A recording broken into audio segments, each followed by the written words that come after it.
Primeira parte. A primeira Eva. 1. A formação de Eva. E criou Deus o homem à sua imagem, criou-o à imagem de Deus, varão e fêmea os criou. A primeira referência feita à mulher nas Sagradas Escrituras se situa no contexto da criação. Está dito que a mulher, como o homem, foi criada à imagem de Deus. Essa primeira observação do Gênesis merece um estudo especial, pois dá sentido a tudo o que vem em seguida. A primeira definição da mulher, sua primeira missão é de ser, como seu marido, a imagem de Deus, o que significa duas coisas. Ser a imagem de Deus, em primeiro lugar, é ser semelhante a Deus pela graça sobrenatural, pensar, amar e agir como Ele, reproduzir os traços de Deus numa vida humana, ser um espelho de Deus.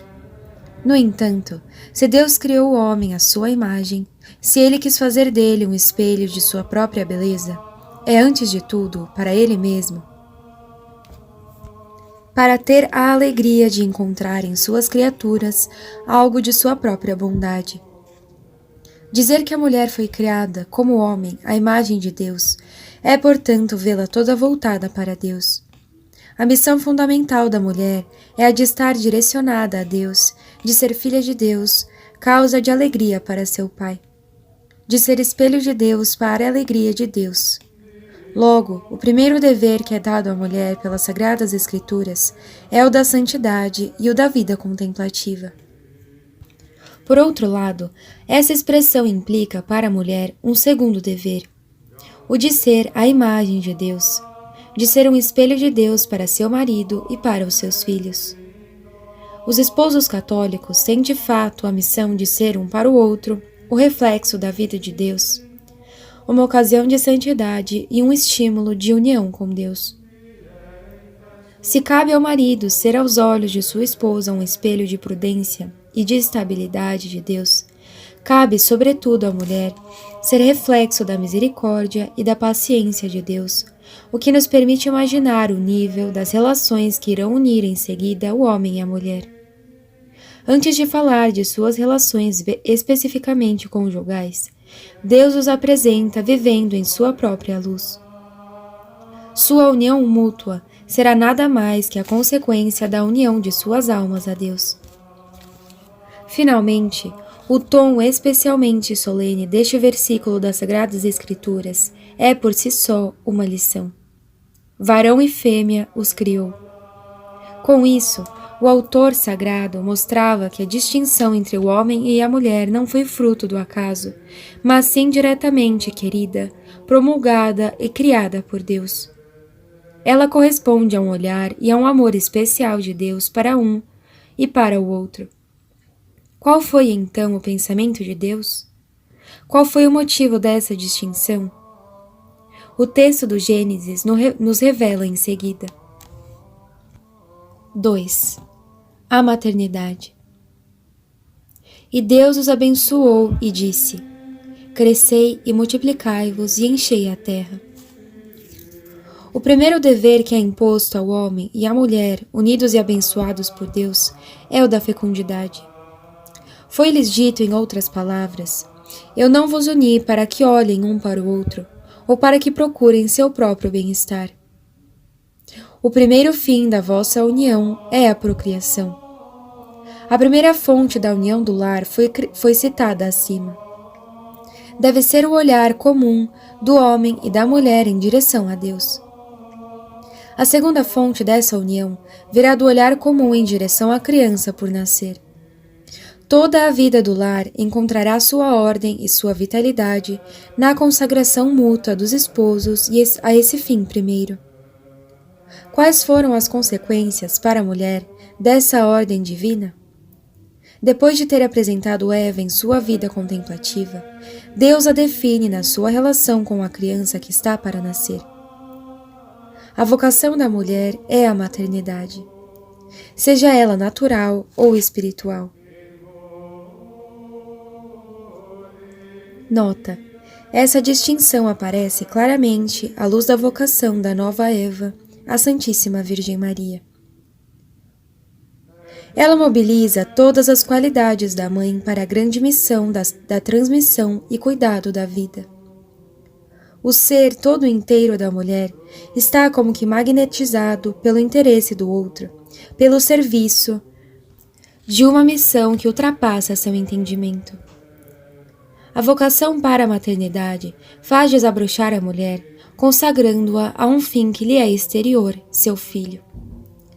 Isso aparece de maneira cativante na maternidade física, pela qual a mulher não se contenta em dar alguma coisa, mas ela se doa a si mesma.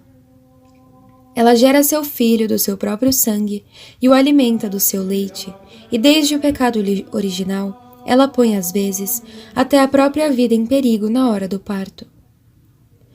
Para estar convencido, basta lembrar-se de sua própria mãe, das proezas de renúncia, de paciência, de superação das derrotas e das humilhações que ela soube encontrar em seu coração de mãe.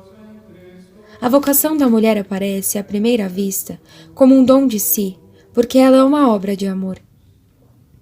Eis uma preciosa indicação sobre a linguagem adequada para dirigir-se às jovens moças que se preparam para a sua missão de esposa.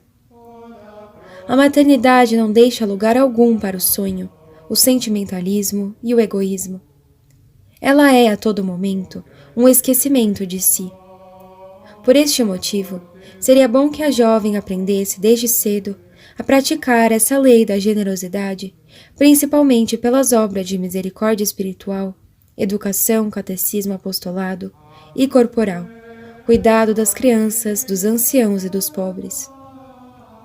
E que ela aprenda a encontrar alegria nessas ações, pois a vocação da mãe é fonte de grande felicidade, por ser participação na obra de Deus. Deus, que chama a mulher a uma grande abnegação, enriquece ao cêntuplo aquelas que respeitam e amam sua santa vontade. 3. O trabalho da mulher.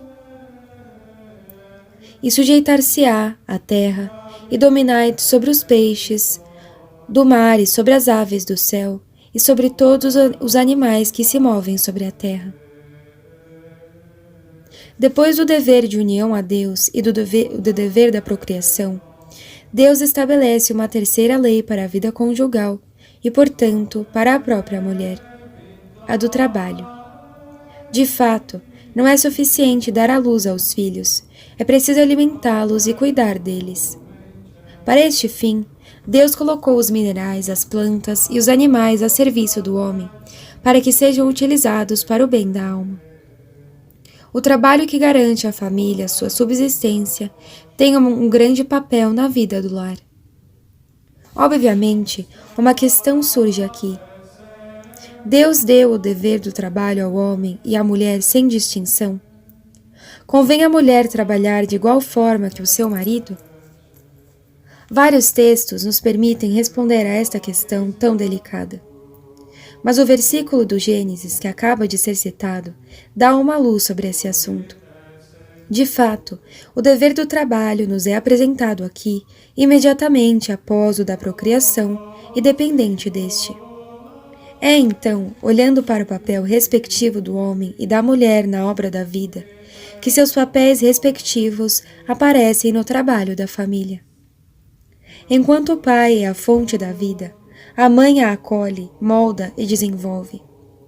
O corpo da mulher é como um ninho no qual irá florescer a vida, no qual a criança será protegida e amada, alimentada e aquecida, onde poderá se entregar com toda a segurança no refúgio do coração de sua mãe. Ora, a vocação da mãe ficará marcada para sempre por tão belo começo. A missão da mulher e, portanto, sua parte no trabalho de seu marido consiste em construir o ambiente onde irá florescer a vida. A esposa é verdadeiramente a rainha do lar. É nele que ela encontra de forma privilegiada sua área de influência e onde ela põe a serviço da vida sua delicada sensibilidade, sua ternura e seu tato. A mulher resplandece, sobretudo, no âmbito familiar pelo gosto do belo, pela bondade pacificadora e pela alegria. Sua ação principal é a atmosfera que ela cria ao redor de si, onde as almas se desenvolvem. Pode acontecer que a mulher tenha que trabalhar fora do lar, mas isso só deve ocorrer em caso de necessidade incontornável. As precauções dadas pelo Papa Pio XII ainda são atuais. Durante esse tempo, os filhos que Deus lhes confia, como são eles vigiados, cuidados, educados e instruídos? Não diríamos que ficam abandonados, mas muitas vezes confiados, desde pequeninos, a mãos estrangeiras, formados e guiados mais por outros que pela própria mãe, retida longe deles pelo exercício de sua profissão. É de se espantar que o sentido da hierarquia familiar enfraqueça e acabe se perdendo, se a autoridade do pai e a vigilância da mãe não dão conta de tornar a vida familiar feliz e amada?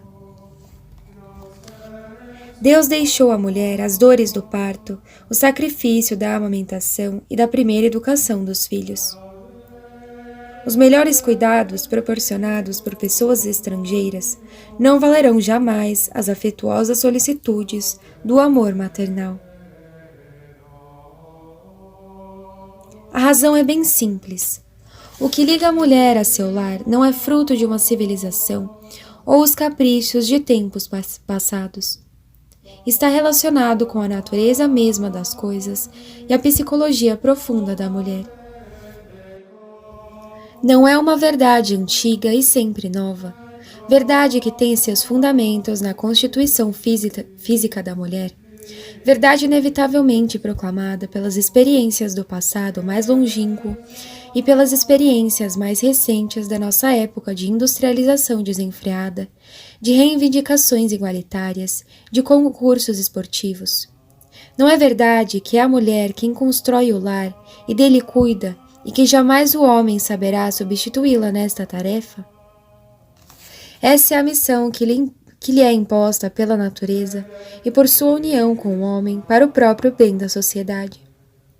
Que a mulher seja arrastada, jogada para fora de sua família por um destes tão numerosos atrativos que se esforçam por ganhá-la e prendê-la.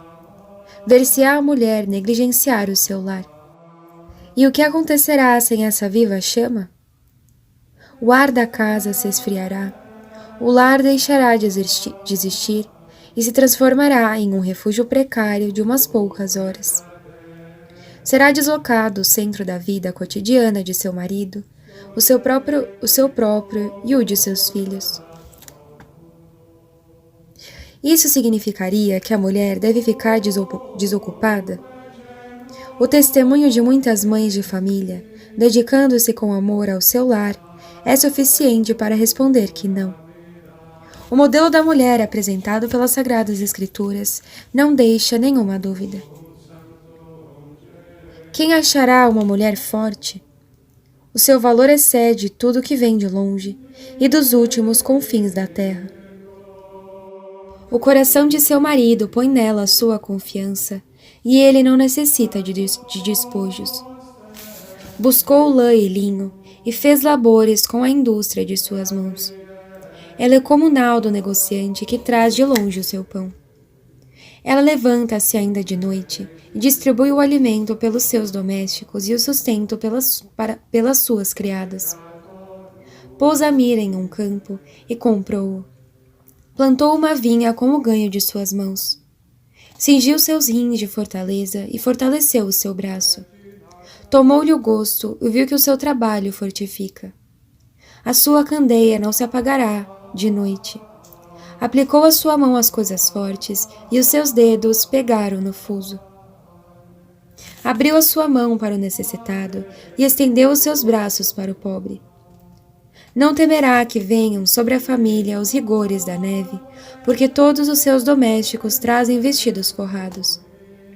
Ela fez para si um vestido acolchoado, vestiu-se de linho finíssimo e de púrpura. Fez uma túnica de linho e vendeu-a, e entregou um cinto ao negociante cananeu. A fortaleza e o decoro são os seus atávios. E ela rirá no último dia. Considerou as veredas da sua casa e não comeu o pão ociosa. A graça é enganadora e a formosura é vã. A mulher que teme ao Senhor, essa é a que será louvada. Dai-lhe do fruto das suas mãos, e as suas obras a louvem na assembleia dos juízes. Nota: Epístola da Missa das Santas Mulheres.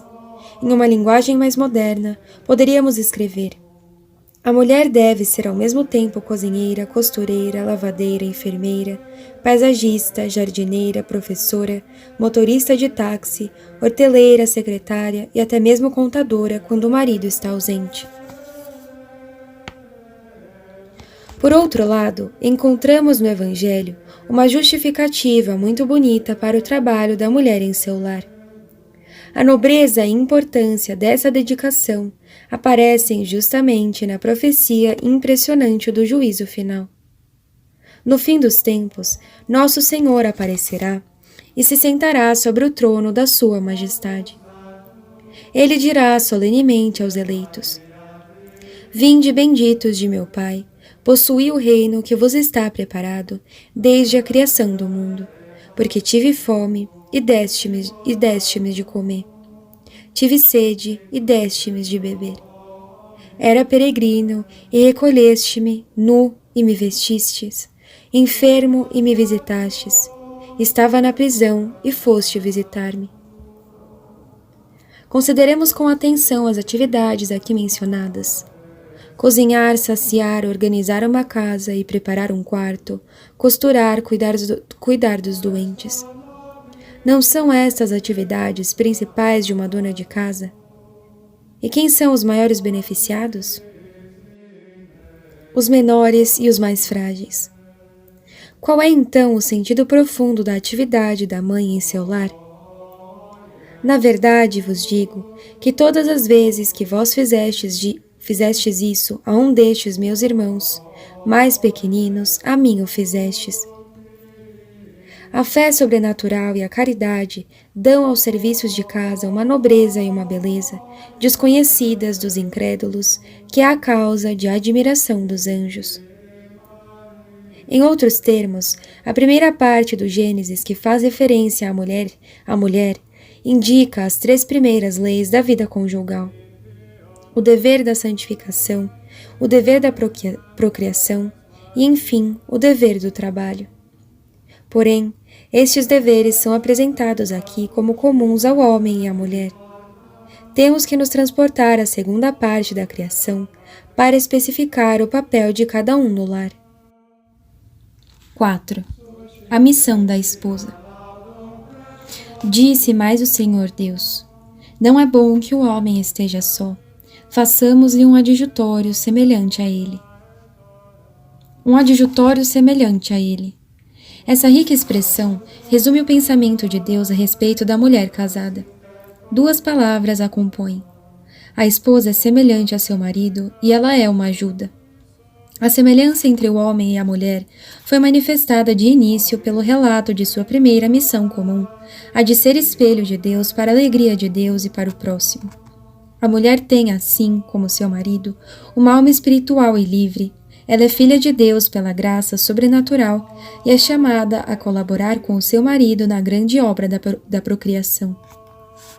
Ora, é precisamente a maneira dessa colaboração que as Sagradas Escrituras querem ressaltar por esta palavra central. A esposa é uma ajuda para o seu marido. Por si só, este termo já refuta 2 posições errôneas. Alguns, de fato, gostariam de reduzir o papel da esposa ao de uma empregada ou até uma escrava. Outros, em contrapartida, recusam qualquer distinção e hierarquia no lar e reivindicam uma total autonomia para a mulher. A revelação aparece como um encume acima destes 2 pontos de vista. Uma ajuda, de fato, é completamente diferente de uma escrava, sem ter, no entanto, a autonomia de uma amante. Ela é uma estreita colaboradora e uma associada. Pedir a ajuda de alguém é convidá-lo a participar de seus pensamentos, a dar o melhor de si em uma obra comum. É querer conjugar os talentos e, dessa forma, honrar e alegrar a pessoa considerada. Entretanto, aquele que procura uma ajuda pretende guardar a responsabilidade de seu ato. O colaborador atua num papel real, às vezes até indispensável, porém subordinado. A participação. Assim, dizer que a esposa é uma ajudante de seu marido é assinalar-lhe um lugar bem definido. Na obra maravilhosa da transmissão da vida e da vida do lar, ela é verdadeira, associada a colaboradora inteligente e amada de seu marido. Está convidada a participar da paternidade de seu marido, feita dependente dela. É o termo participação o que nos parece melhor definir a missão da mulher com relação à do seu marido. A mulher viverá todas as etapas do parto e da educação em nome de seu marido, como se fosse ele mesmo, como sua segunda metade. O Papa Pio XII resumia esta ideia em uma feliz expressão. A mulher é para seu marido uma sócia submissa. O respeito. Desse princípio geral emana o sentimento que reside em toda esposa autêntica, o respeito. Do que se trata? A palavra respeito tem a mesma raiz que espetáculo, aspecto. É, antes de tudo, um olhar. Respeitar uma pessoa é ver nela, através da crosta, às vezes rugosa de sua natureza ou de seus defeitos, a nobreza da alma, a dignidade da missão que Deus lhe confiou.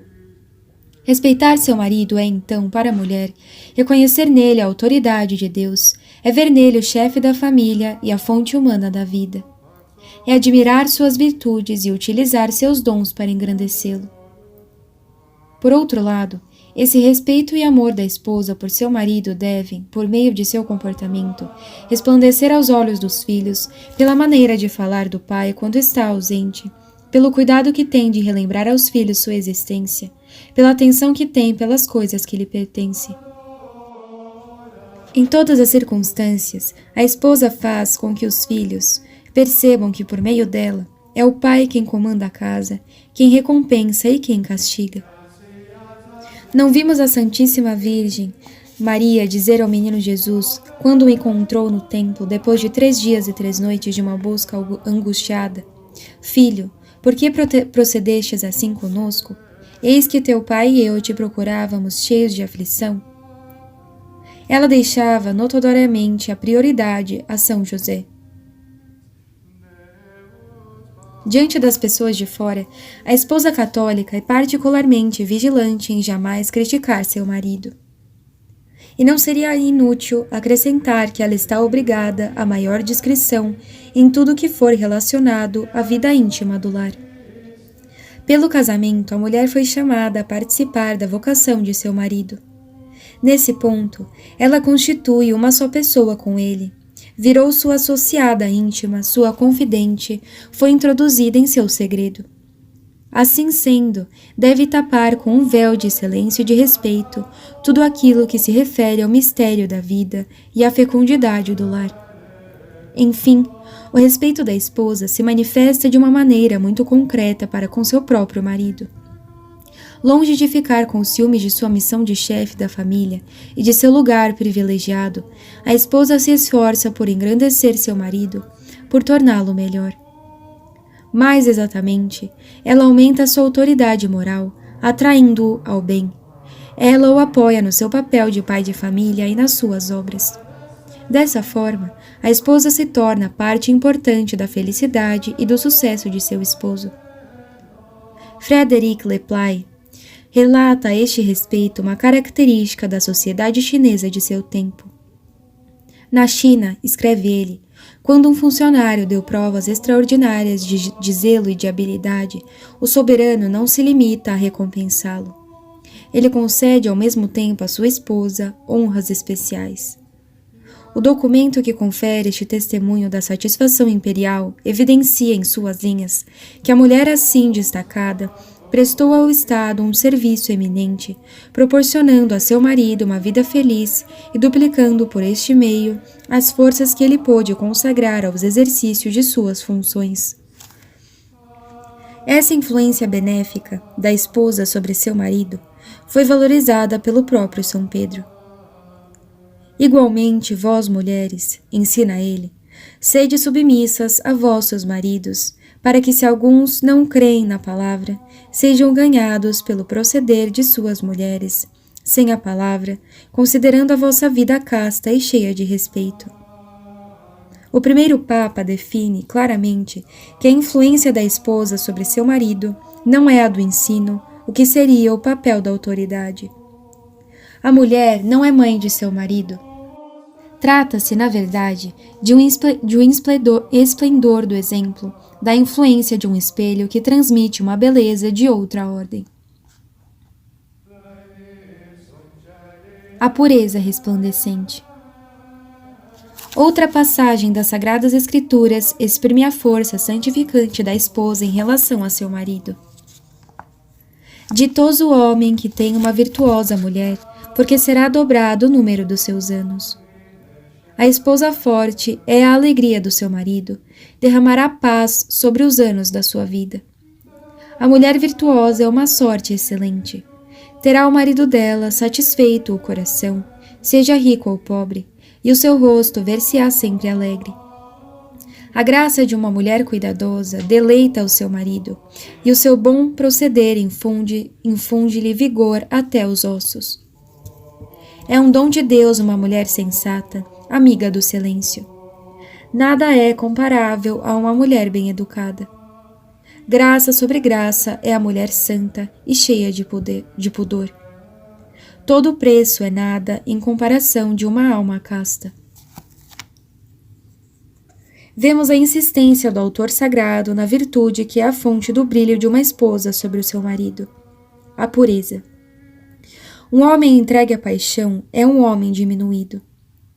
Ele é escravo de seus humores e é levado à ira, à injustiça e à inconstância. Ele falha na sua bela missão de chefe. Purificá-lo é, portanto, devolver-lhe a dignidade que lhe é devida e sua autoridade moral. Quem duvidará que a mulher não tenha um poder considerável sobre as virtudes de seu marido? Ela é, em grande parte, responsável pela nobreza dos seus relacionamentos. Sua pureza é comunicativa e melhora seu esposo. É assim que a mulher é verdadeiramente para o seu marido uma ajuda semelhante a ele. Que ela participa de sua missão de pai, contribuindo para sua felicidade e para o bem da família. Quanto mais o homem for pai, mais sua companheira será mãe. Ela será o coração enquanto ele for a cabeça, e ele será forte quando ela for pura. Essas verdades são confirmadas de forma bastante concreta pelo texto do Gênesis a seguir. 5. Um só corpo. Tendo, pois, o Senhor Deus formado da terra todos os animais terrestres e todas as aves do céu, levou-os diante de Adão para este ver como os havia de chamar. E todo nome que Adão pôs aos animais vivos, esse é o seu verdadeiro nome. E Adão pôs nomes convenientes a todos os animais domésticos, a todas as aves do céu e a todos os animais selváticos. Mas não se achava para Adão um adjutório semelhante a ele. Mandou, pois, o Senhor o profundo sono a Adão. Enquanto ele estava dormindo, tirou uma das suas costelas e pôs carne no lugar dela.